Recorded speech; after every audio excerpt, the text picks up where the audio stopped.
एक साल से आप इंतजार कर रहे हैं, जो बाइडेन जो प्रेसिडेंट है अमेरिका के, वो आपको फोन नहीं करते। ये बहुत अच्छा है, थोड़ा सा वेट कीजिएगा, मैं बताता हूँ। सुन लेना, नहीं मैडम यहीं पर रुक जाइए प्लीज।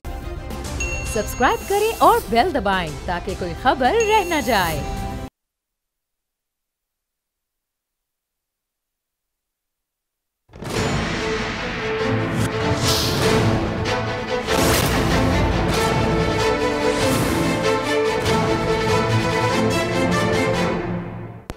जी अस्सलाम वालेकुम, मैं हूं नूरुल आरफीन सिद्दीकी और आप देख रहे हैं मेरी जंग। खान साहब का एक और फिक्र अंगेज इंटरव्यू, गोया नशर क्या हुआ, थरथरी मच गई है ऑल ओवर द वर्ल्ड, इसलिए कि इस इंटरव्यू में भी वही सब पुराने बोरिंग इंकशाफात किए गए थे जो इससे पहले हम न सिर्फ सुन चुके हैं बल्कि हम बार बार सुनने पर मजबूर किए जाते रहे हैं। खान साहब ने इरशाद फरमाया कि अगर मुल्क का वज़ीर आज़म लुटेरा हो तो मुल्क कमज़ोर होता है। अपोजिशन ने इस मौके पर चौका लगाते हुए फरमाया कि अगर पूरा मुल्क ही लुटेरों और चोरों और डाकुओं के हाथ में हो तब क्या होता है। जवाब मिला नहीं, सन्नाटा अभी तक तारी है। वही खान साहब ने इरशाद फरमाया कि जब मैंने वर्ल्ड कप जीता तो बहुत एतमाद मिला, लोगों ने सर पकड़ लिया, लोग कह रहे हैं अल्लाह का वास्ता आप इस स्टेट ऑफ माइंड से, इस फ्रेम ऑफ माइंड से बाहर आ जाएं ताकि कुछ और मामला जो है वो आगे बढ़ सकें। ये आपका वर्ल्ड कप, ये आपका स्पोर्ट्समैन दिमाग, ये हमारे ऊपर बहुत भारी पड़ रहा है। मसीहा ने शिकवा करते हुए कहा है कि मेरी कोई सोशल ज़िंदगी नहीं है। इस पर दिलजलों का इरशाद है कि आप अपनी सोशल ज़िंदगी को, सोशल लाइफ को रोते हैं, आपके आने के बाद तो यहाँ ज़िंदगी ही नहीं है, यहाँ तो जिंदा रहने की महज अदाकारी ही फरमाए चले जाते हैं। एक और इंकशाफ हुआ है, वो हुआ ये है कि इमरान खान की दयानतदारी पर मुखालिफिन कभी सवाल नहीं उठाते। मैं कंफ्यूज ही आ गया हूँ। तो फिर ऑडिटर जनरल ऑफ पाकिस्तान की वो एक और चश्मकुशा रिपोर्ट जो एक अखबार में शाया हुई है, मेरे सामने मौजूद है, लिखा है यूटिलिटी स्टोर्स तबाही के दहाने पर अरबों की बेज़ाब्तगियाँ, चश्मकुशा इंकशाफात। ऑडिटर जनरल ऑफिस ज़राए का कहना है कि रिपोर्ट को देखकर कानों को हाथ लगाया जा सकता है। ये कोई पहली रिपोर्ट है कि जिसको देख के कानों को हाथ लगा रहे हैं आप? कान, नाक, आंख, हाथ, पैर, घुटने, टखने, कमर, पता नहीं किस किस पे हाथ फेरते रहे, कोई फर्क नहीं पड़ने का। इसलिए कि साहब तो आए, वर्ल्ड कप जीता था, जब आएंगे तो पता चलेगा कि बारात कहां जा रही है। आप लाख अपने रोना रोते रहें। दूसरी जानिब हुज्जाज कराम की इस नाम निहाद सरकार ने एक और हुकूमती डाके के जरिए अपने होने का सबूत दिया है। पेट्रोलियम कीमतों में महज 5 रुपए का इजाफा करके ये साबित कर दिया है कि अगर सरकार डाका डालने पे आ जाए तो आवाम को बर्बाद होने से, लुटने से कोई नहीं बचा सकता। माफिया करके वो सरकार जो आज तक अपना कंधा देने के लिए राजी ही नहीं थी, जिसको नवाज शरीफ और आसिफ अली जरदारी का कंधा हर दफा दस्तयाब हो जाता है, जो हर मरतबा आलमी मंडी का बहाना बना करके और आवाम को उसके कंधे पर कभी पेट्रोलियम कभी बिजली की कीमतों का बोझ लाती आई है। अब जब पेट्रोलियम मसनूआत बैनुल-अक़वामी मंडियों तक में खातिर खा हद तक कम हुए हैं, इवन अगर आप अपने दुश्मन मुल्क इंडिया तक की बात कर लें तो वहाँ 18 रुपये मोदी जैसे बदबख्त ने 18 रुपये कम कर दिए। और रियासत मदीना में क्या हो रहा है जनाब, महज 5 रुपये का लॉलीपॉप आपको दिया गया है। ओगरा 10.5 रुपए की सिफारिश की थी उस एक इदारे ने जिसका दाल-दलिया आवाम पर वजन लादने से चलता है, उसने 10.5 रुपए कहा था और वाली नाम निहाद रियासत मदीना की नाक के नीचे महज 5 रुपए का टॉफी आपको दे करके और फारिग कर दिया गया है। डीजल की कीमत महज 7 रुपए बढ़ाई गई, कम की गई है। अरबों रुपए की अंधी कमाई रोजाना हो रही है पेट्रोलियम कंपनीज की, जिनको कोई पाकिस्तान में पूछने वाला नहीं है, इसलिए कि वो इन्वेस्टमेंट लाई है। जाहिर है आप उनको कैसे पूछ लेंगे। पेट्रोलियम डीलर्स के पेट्रोल वो जो मार्जिन है उसमें आपने 1 रुपए का इजाफा करके जाहिर है कि उनको अरबों रुपए की दिहाड़ी पे लगा दिया और हुकूमत महज इसे एक डंडी से, इसे एक वार से अरबों नहीं खरबों रुपए कमाएगी। लेकिन हूं मैं हैंडसम, रहूंगा मैं सादिक और अमीन। हीले बहाने की सियासत शुरू कर दी गई है और फवाद चौधरी साहब जो वजीर इत्तलात के मनसब पर फायज हैं, उन्होंने बताया कि आलमी मंडी में कीमतें अभी इतनी कम नहीं हुई कि उसके असरात पाकिस्तान पे पड़े। तो गोया एक मरतबा फिर हमारी जिम्मेदारी लगा दी गई है कि हम मुसल्ला बिछा करके अल्लाह रब्बुल इज़्ज़त से दुआ करें कि इन हुक्मरानों के दिलों में अपने डर के बाद अवाम का रियाया का जो है वो थोड़ा सा ख्याल भी डाल दे। लेकिन सवाल ये पैदा होता है कि जब आपने महज तकरीरें कर करके और अगर अपनी रोज़ी कमानी है, आपने तहैया कर लिया हो कि मैं आखिरी सांस तक महज हवाई फायर करके काम चलाता रहूँगा, जब कोई वज़न आएगा मैं किसी माफिया के सुपुर्द कर दूँगा, तब आवाम का कोई भला होगा? ज़ाहिर है कि जवाब है बिग नो। मेहमानों का तारुफ आपसे कराते हैं। मेरे साथ मोहतरमा उज़्मा रियाज जदून साहिबा पाकिस्तान तहरीक इंसाफ से तशरीफ़ फरमा है। मोहतरम कैसर अहमद शेख साहब पाकिस्तान मुस्लिम लीग नवाज से हमारे प्रोग्राम में शरीक हो रहे हैं, और मोहतरम अखूनज़ादा चट्टान साहब बज़रिया ऑडियो बी पर पाकिस्तान पीपल्स पार्टी के रहनुमा, किसी तारुफ के मोहताज नहीं, आज हमारे साथ शरीके गुफ्तगू होंगे। हस्ब रिवायत हस्ब दस्तूर सरकार का सब्र आजमाने के लिए मोहतरमा उज़्मा जदून साहिबा के पास जाऊंगा। मोहतरमा अस्सलाम वालेकुम। वालेकुम अस्सलाम। मैडम कैसी हैं आप? तबीयत ठीक है आपकी? क्या? अल्लाह का शुक्र है, जज़ाकल्लाह। बारकल्लाह। मैडम खान साहब ने बताया है, हालांकि हमने पूछा नहीं था लेकिन उन्होंने बताया, तो चले ठीक है। वो कह रहे हैं कि अगर मुल्क का वज़ीर आज़म लुटेरा हो तो मुल्क कमज़ोर होता है। पूछना है कि वज़ीर आज़म के साथ साथ अगर काबीना भी, खुदा न खास्ता किसी एक मुल्क में ऐसा हो, मैं पाकिस्तान की बात नहीं कर रहा, अगर वज़ीर आज़म के साथ काबीना भी चोरों और डाकुओं पर मुश्तमिल हो, उनके वो सपोर्टर्स जो हैं उसमें ज़्यादातर ऐसे हों कि जो जिनका चोरी चमारी से मिसाल के तौर पर साइड बिजनेस हो, तब उस मुल्क की किस्मत में क्या कुछ लिखा जाता है, अगर आप मुझे बताएं। ये पाकिस्तान की बात नहीं हो रही है। अरफीन साहब, पहले तो आप इस चीज़ का मुझे समझ नहीं आती कि आप पहले तो अल्लाह का ये शुक्र अदा करें कि हमारा वज़ीर आज़म चोर नहीं है। आप ये सोचें जब वज़ीर आज़म भी चोर हो, उसकी काबीना भी चोर हो, तो उस मुल्क का क्या होगा? यही तो मैं उस मुल्क का ये होगा हमारे पाकिस्तान की तरह कर्जों के अंदर डूबता जाएगा, IMF से कर्जे लेता जाएगा। हमारे पाकिस्तान की तरह, लेकिन आपने तो कहा हमारा वज़ीर आज़म चोर नहीं है। सुन ले, नहीं है, मैंने आपको यही कहा। लेकिन आपने कहा हमारे पाकिस्तान की तरह वो मुल्क कर्जों में डूबता जाएगा। सुने आरफीन साहब, एक मिनट, अगर आपका PM, आपका वजीर आजम चोर हो, उसकी काबीना चोर हो, तो फिर मुल्क कर्जों के अंदर डूबता है।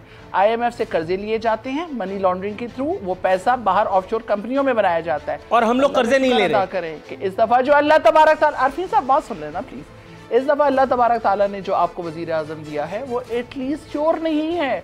अगर उसके काबीना के अफराद अगर चोर हैं तो आप देख लें, जितना इस हुकूमत के अंदर किसी के ऊपर अगर करप्शन जाहिर हो जाए या पता चल जाए, उसको साइड पे कर ऑलरेडी जाता है। सुने, देखे नहीं, उनको चेंज भी किया जाता है। चेंज ना, उस पर कार्रवाई तो कोई नहीं होती। अदालतों से अपने आप को क्लियर करके कार्रवाई हो रही है ना जी। किसके खिलाफ? कैसी कार्रवाई हो? मैडम किसके खिलाफ कार्रवाई हो रही है? किसके खिलाफ नहीं? जहांगीर तरीन की मूंछ का बाल कोई नहीं तोड़ सका। मैंने चैलेंज किया था, कोई नहीं तोड़ सकेगा।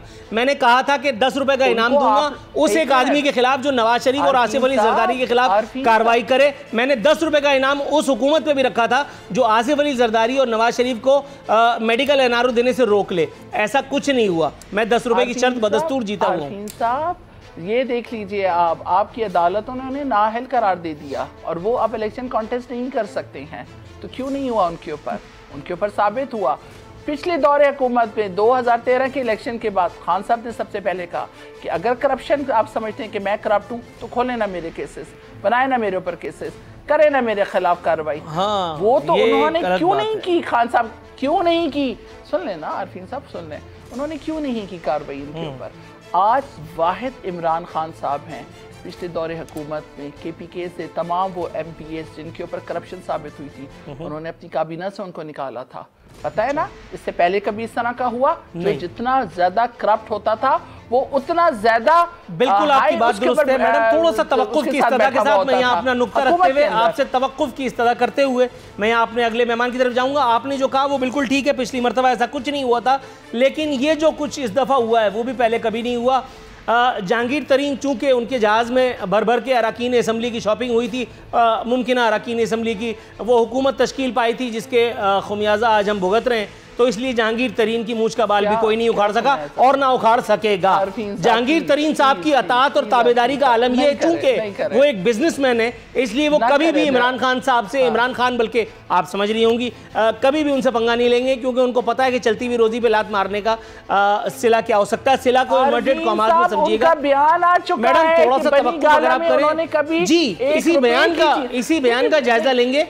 थोड़ा सा अगर आप तवक्कुफ रखें, मैं आपकी तरफ आता हूँ। जी मोहतरम कैसर अहमद शेख साहब, सर कैसे हैं आप? नूरुल आरफीन बिल्कुल ठीक, अल्लाह का फजल।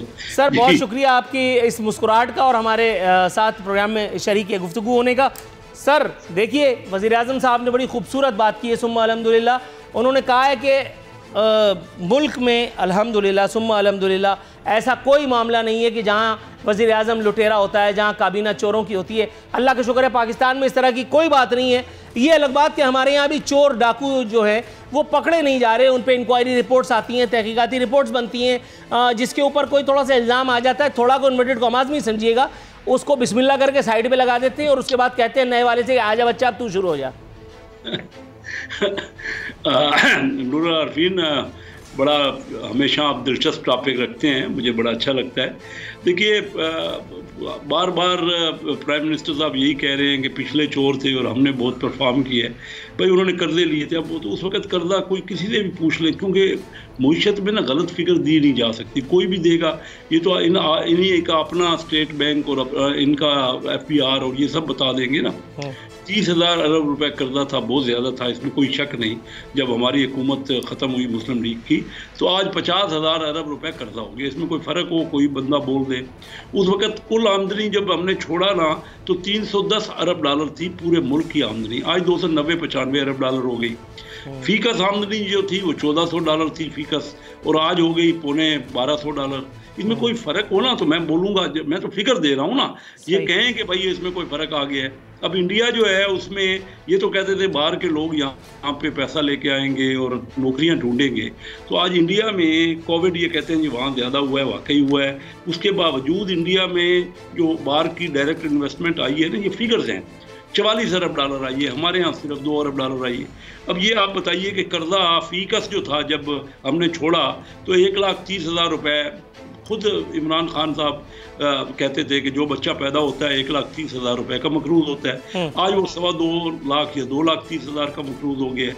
अब मुझे ये बताइए कि किसी चीज़ में ये कहते थे हमने करंट अकाउंट के लिए कर दिया, एक तो डॉलर को 120 से 180 कर दिया। गरीब आदमी का तो बेड़ा गर्क वहीं हो गया जब हर चीज़ जो बाहर से आ रही है ना।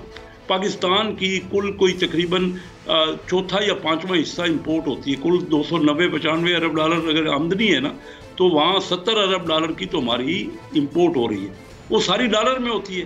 तो डॉलर 120 से 180 हो गया, तो महंगाई का तो जो हाल है आपके सामने ही है कि घी की कीमत डबल हो गई, खाने पीने की दालों की हो गई, गंदा चीनी की जो सूरत हाल है। मैं बार बार उसको रिपीट नहीं करना चाहता, लेकिन प्राइम मिनिस्टर को भी भूल ही नहीं रही कि जो कुछ वजह हुई पिछलों की वजह से। हमारे वक्त तो ठीक था, हमारे बाद आके वो वजह शुरू हुई। हमने 5 साल गुजार लिए हमारी मुस्लिम लीग की हुकूमत में, और ये जो हालत मैं बता रहा हूँ, कोई एक अगर फिगर्स तो झूठ नहीं बोलती ना, तो जो आम आदमी का अशर इन्होंने किया है। नहीं सर, बिल्कुल ना फिगर्स झूठ बोलते हैं और ना सरकार झूठ बोलती है, मुझे पूरा यकीन है, क्योंकि मुंतखब सरकार है, मुझे पूरा यकीन है। मैडम ने वैसे भी अभी वजाहत पेश की, थोड़ा सा तवक्कुफ की इस्तदा आपके साथ भी रखता हूँ। सर मैं अभी आपकी तरफ आता हूँ, उनके सामने अगर आप मुझे थोड़ा सा वक्त दें, मैं थोड़े से वक्फे के बाद हाजिर होता हूँ। अखूनज़ादा चट्टान साहब हमारे साथ शरीक गुफ्तगू होने के आरज़ूमंद हैं। चट्टान साहब अस्सलाम वालेकुम। वालेकुम सलाम। सर बहुत माजरत, आपको होल्ड पे रखना पड़ा, लेकिन जो इंकशाफात इस एक प्रोग्राम में हो रहे हैं मेरा ख्याल है आपके गोश गुजार करता चलूँ। सर खान साहब ने यह भी फरमाया कि एक वक्त ऐसा ज़रूर आएगा जब लोग रोज़गार ढूंढने के लिए पाकिस्तान आएंगे। सर खान साहब लेट चल रहे हैं, रज़ा बाकर एंड कंपनी तो आ गई ना पाकिस्तान रोज़गार के लिए। ये अलग बात कि उनके रोज़गार लगने से गरीबों की नहीं, मिडिल क्लासियों की और बहुत सारे और लोगों की दिहाड़ियाँ रोज़गार जो है वो मारे गए। क्या कहेंगे सर? बिल्कुल जी, उन्होंने कहा है बहुत सारे लोग आ गए, शाहबाज गिल जैसे, जुल्फी बुखारी जैसे, ऐसे बहुत सारे नाम है कि वो रोजगार के लिए पाकिस्तान आ गए हैं। और कभी कभी ये बहुत सच भी बोलता है, जिस तरह के अभी उन्होंने कहा है कि जब मुल्क का वजीर आजम चोर हो तो मुल्क कमजोर हो जाता है। फिर आपने इसके साथ ये मिलाया कि अगर काबीना भी चोर हो तो फिर क्या होगा, तो फिर यही होगा जो ईस्ट इंडिया कंपनी के दौर में हुआ था, जो अब हो रहे हैं। फिर आपका स्टेट बैंक जो है वो आपके इख्तियार में नहीं होगा, आपके पार्लियामान के इख्तियार में नहीं होगा, वो आपके अदलिया को जवाबदेह नहीं होगा, वो डायरेक्ट IMF को जवाबदेह होगा। फिर यही होगा कि आपके पास अपने मुल्क में टैक्स लगाने का इख्तियार नहीं होगा, फ्यूल की कीमत बढ़ाने और कम करने का इख्तियार आपके रियासत से चला जाएगा। और फिर यही होगा कि जो बड़े बड़े अरबपति और खरबपति है वो आपके मुल्क से एक झटके में 200 अरब, 700 अरब, 400 अरब, 500 अरब माफियाज निकालेंगे और इसका सारा बोझ जो है वो गरीब अवाम पे पड़ेगा। वो आपके अवाम भुगतेंगे जो तनख्वाह लेते हैं, जो दिहाड़ी करते हैं, जो डेली वेजेस बेचारे हैं। इसका असर सारा के सारा फिर इन लोगों पे पड़ेगा। और जब आपके काबीना भी साथ चोर हो और वजीर आजम भी चोर हो तो फिर मैं आपके मुल्क की इज्जत जो है वो दो टके के रह जाता है। फिर आपको कोई बुलाता नहीं है, आपसे कोई मिलता नहीं है। तो फिर यही मुल्क का होता है जो आजकल पाकिस्तान का हो रहा है। और फिर यही होता है कि यानी 75 साल में जितना कर्जा तमाम हुकूमतों ने चढ़ाया था, मुशर्रफ ने नवाज शरीफ साहब की हुकूमत में, हमारे तो खैर सिर्फ $5 अरब इस कर्जे में हमारा कंट्रीब्यूशन है कि हमने $5 अरब का कर्जा लिया था। तो फिर 4 साल में इसके बराबर जब से पाकिस्तान बना है और जितना कर्जा चढ़ाए तो फिर इससे इतना कर्जा सिर्फ 4 साल में मुल्क पे चढ़ जाता है। फिर यही हो जाता है। राइट सर, थोड़ा सा तवक्कुफ कीजिएगा, मैं आपकी तरफ आता हूँ। मोहतरमा उज़्मा रियाज जदून साहिबा, मैडम बहुत कम वक्त के बाद मुझे कॉल दे दी जाएगी एक ब्रेक शामिल करने की प्रोग्राम में, इसलिए ज़रा फोकस कीजिएगा मैडम। सवाल मेरा ज़रा मुख्तलिफ है। मैडम, खान साहब का इरशाद है कि वर्ल्ड कप जीता तो बहुत एतमाद मिला, लोग बहुत परेशान आ गए हैं, स्टैगनेंट हो गए हैं खान साहब, मेरा ख्याल है, मुझे ऐसा लग रहा है, लोगों की भी यही राय है। खान साहब उस एक फ्रेम ऑफ माइंड से आगे बढ़ने के लिए राज़ी क्यों नहीं है कि अब वो एक टीम के कप्तान नहीं, इस मुल्क के वज़ीर आज़म हैं। मैडम, एक दौर था जब नूरजहां गाने गाया करती थी मरहुमा, एक वक्त था जब इस्लाहुद्दीन और हसन सरदार, कलीमुल्लाह, समीउल्लाह हॉकी खेला करते थे, वो सब भूल भाल गए। कुछ लोग तो अल्लाह मियाँ के पास भी चले गए, जो यहाँ मौजूद हैं वो भूल गए, आगे बढ़ गए, लेकिन खान साहब वहीं रुके हुए, वो अभी तक जो है वो मैदान, क्रिकेट, बाउंड्री लाइन, खिलाड़ी। तो मैडम कुछ फरमाएंगी आप? एक चीज़ का ख्याल रखें आरफीन साहब कि इस वक्त खान साहब को जो चैलेंजेस हैं ना वो नेशनल और इंटरनेशनल दोनों लेवल के ऊपर उन्हें चैलेंजेस का सामना करना पड़ता है। सबसे पहले तो मैं अपने वज़ीर आज़म इमरान खान को इस बात की मुबारकबाद दूंगी जो आज आप लोग सब बहुत ज़्यादा क्रिटिसाइज़ कर रहे हैं। 41 साल 41 ईयर्स के बाद OIC की जो समिट है वो यहाँ पे हो रहा है। ये खान साहब की अगर आप देखें तो ये कामयाबी है खान साहब की। आज ना सिर्फ इस्लामी ममालिक के सरबराहान 41 साल के बाद पाकिस्तान के अंदर आए हैं, बल्कि इंटरनेशनल डोनर्स के जो हाईली ऑफिशियल्स हैं वो भी इनवाइटेड हैं। ये है खान साहब की परफॉर्मेंस।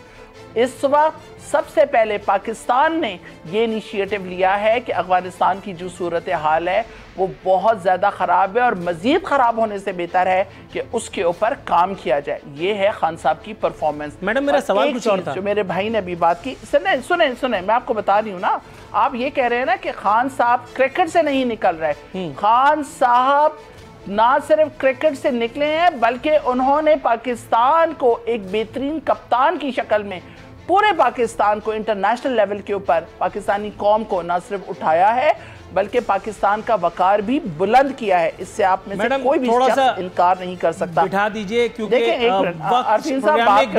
ब्रेक का वक्त शामिल करना है प्रोग्राम में। मैडम, ब्रेक से वापस अल्लाह की कसम आपकी तरफ आऊंगा और किसी से कोई बात नहीं करूंगा, ये पक्का वादा। नाज़रीन, एक मुख्तसर सा वक्फा।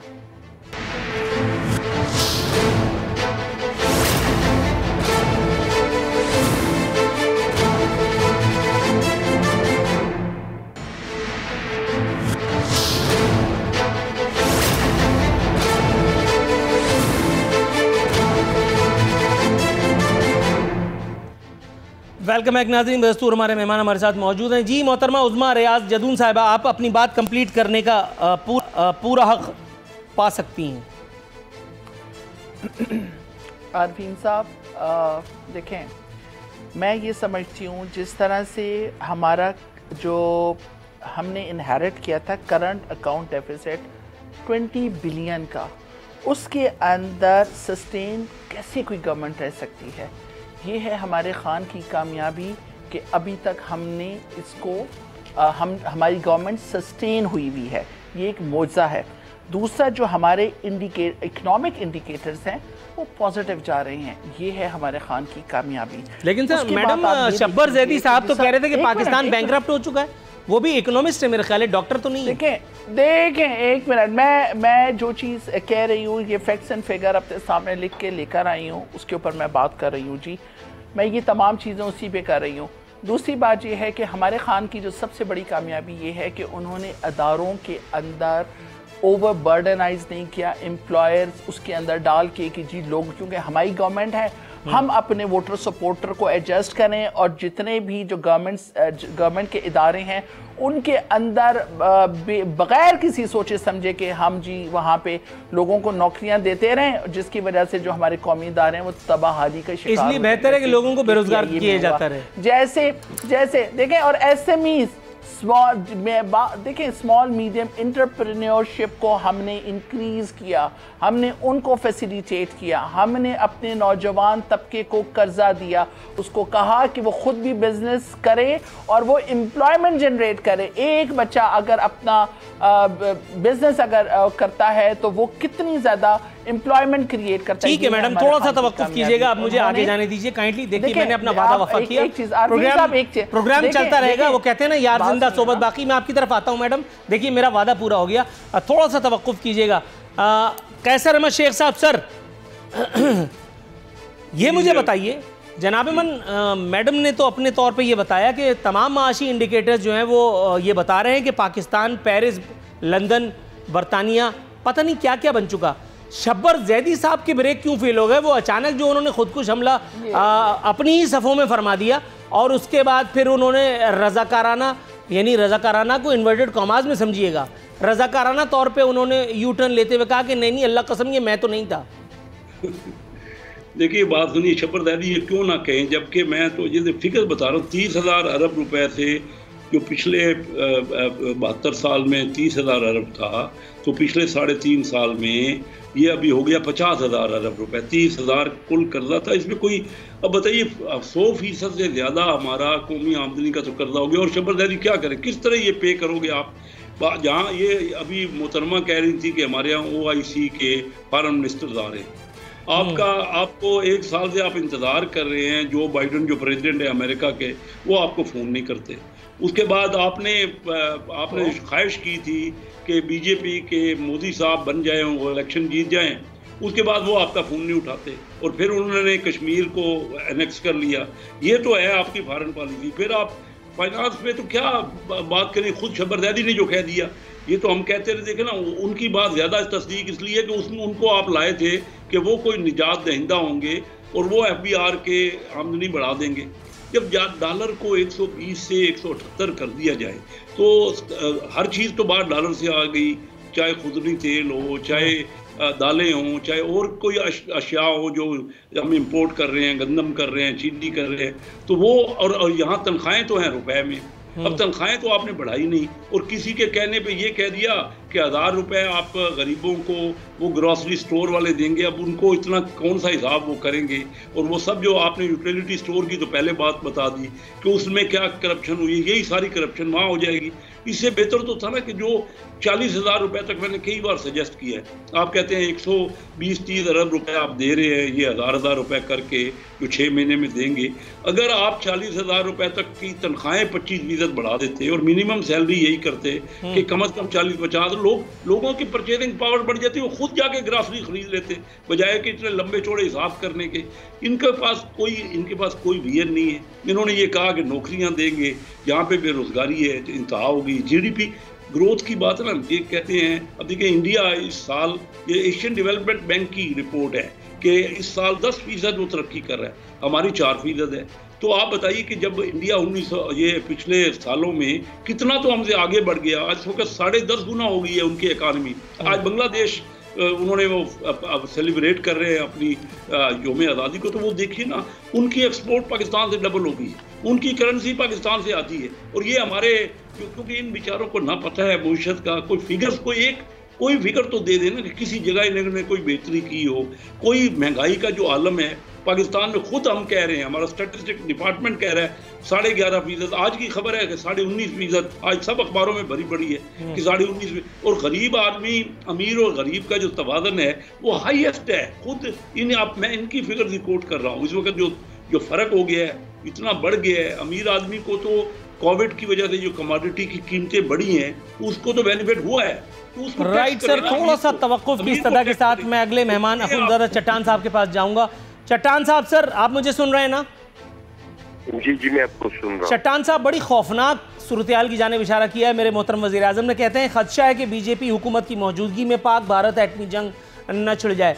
सर, ये एटमी जंग कैसे छिड़ सकती है? हम तो इंटरनली ही जंग करने में लगे हुए हैं। महंगाई, कसाद बाजारी, गुर्बत, बेरोज़गारी एक्सेट्रा एक्सेट्रा के खिलाफ हम अंदरूनी तौर पे इतने इंगेज हैं। खुद अपनी हुकूमत और अवाम की बात कर रहा हूँ मैं। आपस में इतना मामलात चल रहे हैं, खुदा ना खास्ता अल्लाह ना करे जो खान साहब ने कहा अगर ये सच हो गया मेरे मुंह में खाक, तो हम कहाँ खड़े हैं सर? भाई मुझे तो जंग की कोई असरात नजर नहीं आ रही है और ना जंग की कोई जवाब है कि हम आपस में जंग करें और इतनी जंग करें। इस तरह तो कुछ हमें नजर नहीं आ रहा है। हमें तो खतरा इंडिया से नहीं है, हमें तो खतरा ये नालायक, नाअहल और जो हाइब्रिड हुकूमत है इस मुल्क को, इनसे खतरा है। पाकिस्तान के अवाम को इनसे खतरा है। ये पाकिस्तानी अवाम को भूख से मार रहे हैं। ये मुल्क पे इतना कर्जा चढ़ा रहे हैं कि खुदा न खास्ता कल को ये मुतालबा करें कि हम आपके पिछले कर्जे भी माफ कर देंगे और 10-12 अरब डॉलर जो है दे देंगे और अपने इतने हथियार हमारे हवाले कर देंगे। खतरा हमें इस नालायक और नाअहल हुकूमत से है, खतरा हमें इंडिया से नहीं है, न किसी और मुल्क से हमें कोई खतरा है। अगर खतरा है तो यहाँ पे है। और ये मैडम जिस तरह की नक्शा खींच रही है, ये इकॉनमी का बहुत सिंपल सा फार्मूला है। इसको हम अल्फाज के गोरख दंड में इधर उधर लोगों को घुमा फिरा के कि ये GDP ग्रोथ और ये वो, सिंपल सा फार्मूला ये है कि अगर आपके मुल्क में लोगों के खुर्दनोश के, दवाइयों के, इन चीजों के खरीदने में और जिंदगी गुजारने में आसानी है तो समझिए कि आपका मईशत बहुत बेहतर है। और अगर आपके आम आदमी के जो इस्तेमाल की चीजें है वो इनके खरीद से बाहर है तो फिर इसका मतलब ये है कि आपके मुल्क का मईशत जो है वो कुछ नहीं है। और आपने खुद कहा कि शब्बर ज़ैदी ने कहा, कभी पाकिस्तान के बारे में किसी ने इस तरह नहीं कहा था कि ये मुल्क जो है वो बिल्कुल कंगाल हो चुका है। अब तो इन लोगों ने मुल्क को बिल्कुल कंगाल कर दिया है, इसमें तो कोई शक नहीं है। और ये जो कह रही है कि हमें ऐसी मुश्किल हालात में मुल्क मिला था, भाई आपको किस हालात में मुल्क मिला था?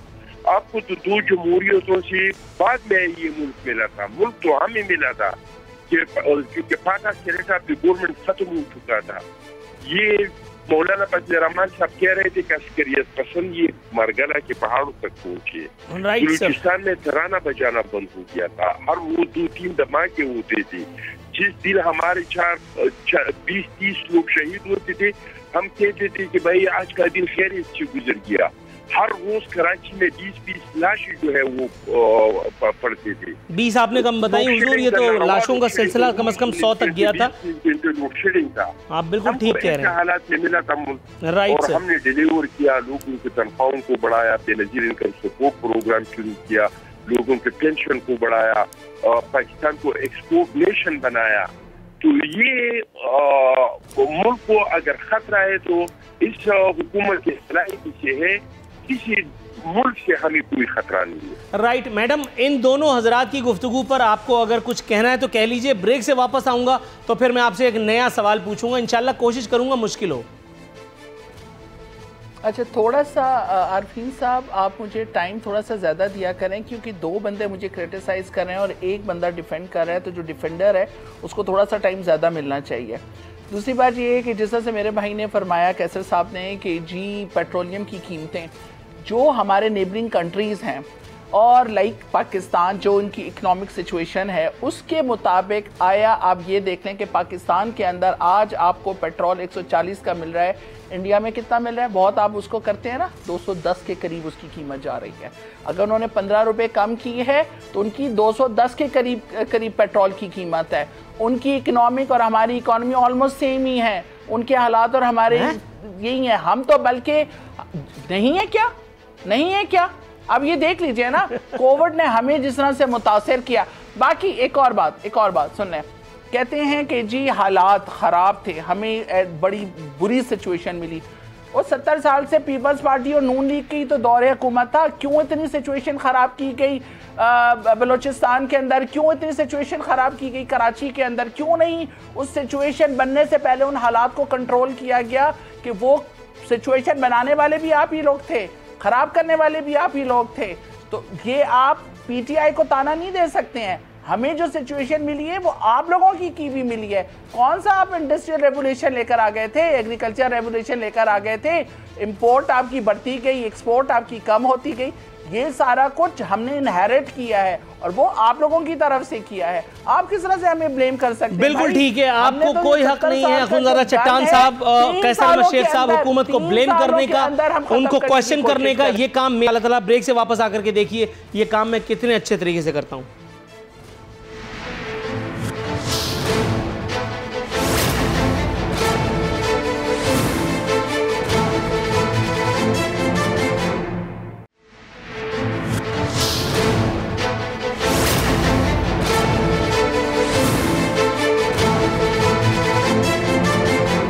बैक नाज़रीन, इख्तितामी लम्हा शो ज्ञान पहुँचे। मोहतरमा उज़्मा रियाज जदून साहिबा, आप जो कुछ कह रही थी मैंने सुना। अब मेरे सवाल पे फोकस करके और काइंडली मुझे जवाब इनायत कीजिए ताकि मैं अपने अगले मेहमान की जानिब जाऊँ। मैडम, जहाँ से सिलसिला टूटा था वहीं से मत जोड़िएगा वरना मुझे मुदाखलत करनी पड़ेगी। काइंडली मैडम, सवाल मेरा ये, खान साहब ने इरशाद फरमाया मैंने इक़्तिदार के 3 साल बहुत मसरूफ़ गुजारे हैं।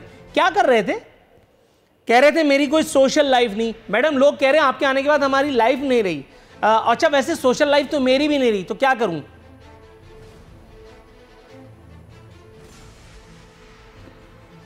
अच्छा, हो गया आपका? आपकी आवाज़ नहीं आ रही है अरफीन, आपकी आवाज़ नहीं आ रही है। ये मेरे साथ होता है जब से करंट अफेयर एंकर बना हूं ना, सवाल जरा मुश्किल हो तो आवाज़ नहीं आती। मैडम, आपको अब मेरी आवाज़ आ रही है? नहीं, खुदा की कसम नहीं आई। नहीं, अब आ रही है आपकी आवाज़। दोबारा सवाल दोहराऊं? करें आप। सवाल दोहराता हूं। बिल्कुल दोहराएं। मैडम, खान साहब कहते हैं मैंने इक़्तिदार के 3 साल बहुत मसरूफ गुजारे हैं। जुज़वी सवाल, क्या कर रहे थे अब तक? काम तो कोई हुआ नहीं। दूसरा सवाल, कहते हैं मेरी कोई सोशल लाइफ नहीं। मैडम, खान साहब के आने के बाद लोगों की लाइफ नहीं रही है, बर्बाद हो गई है। मईशत फलाना ढिमकाना, लोगों की बात कर रहा हूं मैं, मईशत के आदाद व शुमार में मत उलझाइएगा। मैडम, सोशल लाइफ तो मेरी भी नहीं है, लेकिन मैं रोता पीटता तो नहीं हूं, मैं तो अपना काम कर रहा हूं अपने तौर पे। खान साहब जो कर रहे हैं उसके समरात हमें नहीं मिल रहे, क्या करें? अच्छा, मैं अब अरफीन साहब आपसे ये बात करूंगी, अगर मैं आपको आदाद शुमार अगर नहीं देती तो फिर आप कंपैरिजन कैसे करेंगे? मैडम, इस सवाल का जवाब दे दीजिए आदाद शुमार के बगैर। खान साहब क्या कर रहे थे? ना आदाद नहीं, अच्छा क्या नहीं किया उन्होंने? आप मुझे ये बताएं कि क्या इंटरनेशनल फोरम पे पाकिस्तान का इमेज बेहतर हुआ? क्या पाकिस्तान ने अपने रीजन के अंदर अपनी पोजीशन बनाई? क्या नहीं? क्या पाकिस्तान की कौम के पासपोर्ट की इज्जत नहीं हुई? ये बहुत अच्छा है, थोड़ा सा वेट कीजिएगा, मैं बताता हूँ। सुन लेना। नहीं मैडम, यहीं पे रुक जाइए प्लीज। मैडम प्लीज, मैडम ये नुक्ता भूल जाऊंगा। तो गलत बात है मैडम, मैं नुक्ता भूल जाऊंगा। मैं अपने मेहमानों का हक मार के आप तक आया हूं, वरना सवाल उनसे पूछना था। आपने कहा ग्रीन पासपोर्ट की हुर्मत हमने बहाल की। ये खान साहब की वलवला अंगेज, इन्वर्टेड कॉमास में कह रहा हूं, समझ मत लीजिएगा वलवला अंगेज। खान साहब की वलवला अंगेज क़यादत में शहरियार आफरीदी साहब जो पेरिस में फ्रांस में बंड मार के आए हैं, इससे ग्रीन पासपोर्ट की हुर्मत बहाल हुई है। फैसल जावेद की जिस तरह से वहां तलाशी ली गई है जिल्लत आमेज अंदाज में, आपकी गैरत ब्रिगेड को क्यों सांप सूंघ गया?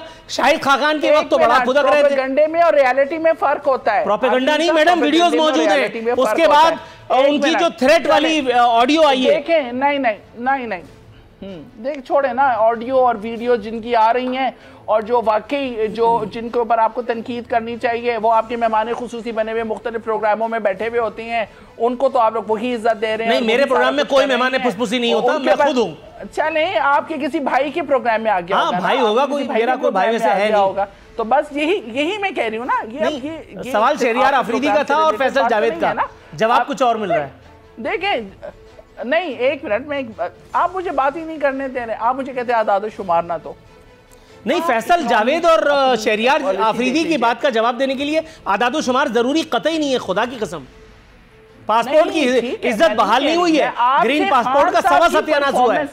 मैं और तो बाकियों ने जो सवा सत्यानाश किया, बाकी तो चोर थे ना, आपने बताया था, आप लोग बाहर बैठे आगे हुए हैं। बाकी तो चोर थे ना, आपने बताया, हमने उनका सफाया कर दिया, आपको ले आए। आप लोगों ने क्या किया? मैं आपको अभी कह रही हूँ ना, आपको क्या पता कि वो सही है कि गलत है? आपको भी नहीं मालूम? चले, मुझे नहीं पता, आप बता दीजिए। रियलिटी का पता है? नहीं, मुझे भी नहीं पता। आपको नहीं पता? मैडम थोड़ा सा वेट कीजिएगा, मैं आपकी तरफ आता हूँ। मैं भी नहीं जी कर सकती किसी के ऊपर। जी, कैसर अहमद शेख साहब, आप करने नहीं देते। मैडम उस सवाल को भूल जाइए, यकीन कीजिए, यूं समझिए मैंने पूछा ही नहीं। सवाल मुश्किल था, मैं मानता हूँ। कैसर अहमद शेख साहब, सर, हुज्जाज कराम की हुकूमत का एक और ऑफिशियल डाका जो है सामने आया है। 10.5 रुपए ओगरा ने कहा था, सिफारिश की थी कि कम कर सकते हैं पेट्रोल पे, महज 5 रुपए किए। मैडम सर, ये कुछ गलत नहीं हो गया पाकिस्तानी अवाम के साथ? जी देखिए ना, $78 से तेल जो है वो 70 से कम हो गया, और इन्होंने कुछ यानी 12% तेल की कीमत बाहर दुनिया में कम हुई। जो बढ़ जाती है तो उसी वक्त तो पूरे बढ़ जाती है, उससे भी ज़्यादा बढ़ जाती है। अब जो कम हुई तो 4% इन्होंने कम कर दी डीजल की कीमत। अब आप अंदाजा कीजिए कि बेईमानी और किसको कहते हैं। हाँ। तो क्या कर रहे हैं अवाम के साथ? डॉलर में एक तो पहले डॉलर को बढ़ा रहे हैं, 120 से 180 रुपए कर देंगे। सर वो तो इसलिए ना क्योंकि जो बैरून मुल्क से पाकिस्तानी बाहर रकम बेचते हैं वो ज्यादा मिले, वो तो हमारे ही फायदे के लिए ना, इन्वर्टेड कॉमास में, आप समझ नहीं रहे। वो हमारा, मैंने कहा बांग्लादेश की एक्सपोर्ट हमसे डबल हो गई, और मैडम ये कह रही है कि हमने बड़ा डेवलप कर लिया।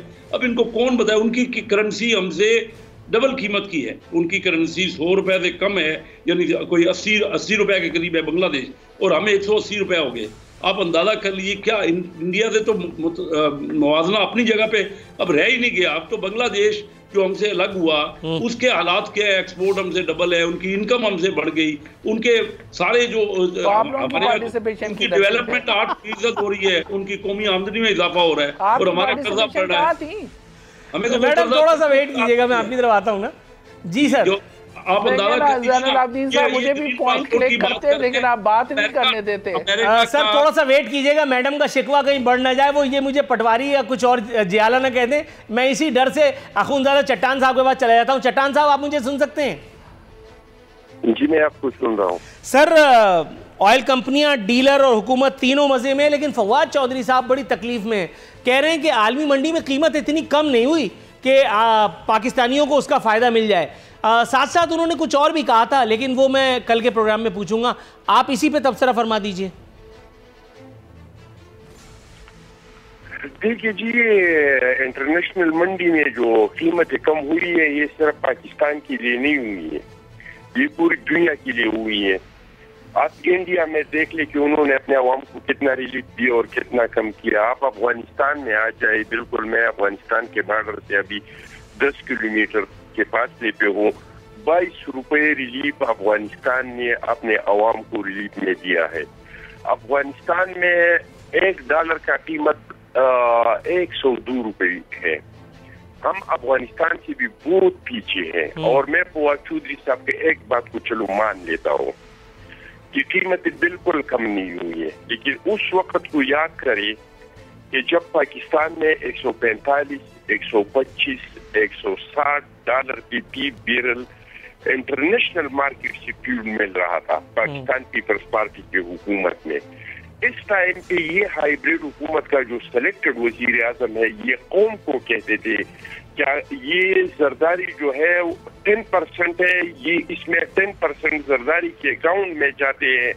अगर मैं इख्तिदार में आ जाऊं तो मैं आप लोगों को ये फ्यूल 25 रुपए 30 रुपए प्रति लीटर दूंगा। ये इस वक्त का इनका स्टेटमेंट है, जिस टाइम पे हम इंटरनेशनल मार्केट से 145 रुपए पे ले रहे थे। फिर ये खड़े हो जाते सारी पीटीआई वाले और कहते हैं कि हमारी महंगाई पाकिस्तान में इस मुल्क से कम है, उस मुल्क से कम है। भाई हमें 200 रुपए पे फी लीटर फ्यूल आप दे दे, लेकिन हमारे सोर्स ऑफ इनकम बढ़ाए, हमारी तनख्वाहों को बढ़ाए। अगर वहाँ पे एक आदमी पर डे 5,000 रुपए कमाता है तो इसके लिए 200 रुपए पे फ्यूल डालना कोई बड़ा मसला नहीं है। लेकिन अगर आपके मुल्क में 500 रुपए तो मुश्किल या 600-700 रुपए एक बंदा कमाते हैं, इसके लिए अगर आप 50 रुपए भी देते हैं तो वो भी इसके लिए ज्यादा है और ये भी इसके बोझ है। यहाँ पे तो तमाशा ये हो रहा है कि एक तो सारी दुनिया की कीमतें जो है पाकिस्तान में ज्यादा तेजी से बढ़ रहे हैं। दूसरी बात ये कि लोगों के सोर्स ऑफ इनकम जो है वो नहीं बढ़ रही है, लोगों की तनख्वाही नहीं बढ़ रही है। सर मुझे अनफॉर्चुनेटली इमीडिएट वाइंड अप के लिए कॉल दे दी गई है। मोहतरमा उस्मा रियाज जदून साहब, मोहतरम आखुंजा चट्टान साहब, सर बहुत माजरत, PCR को मैं टाल नहीं सकता। मोहतरम कैसर अहमद शेख साहब, तीनों मोअज़्ज़िज़ीन का इंतहाई मशकूर हूँ कि अपनी मसरूफियत के बावजूद हमारे प्रोग्राम में शिरकत की ज़हमत गवारा की। अगले हफ्ते नहीं बल्कि कल ही इंशाअल्लाह ताला नाजिल होगा, इसी वक्त पर इंतज़ार कीजिए।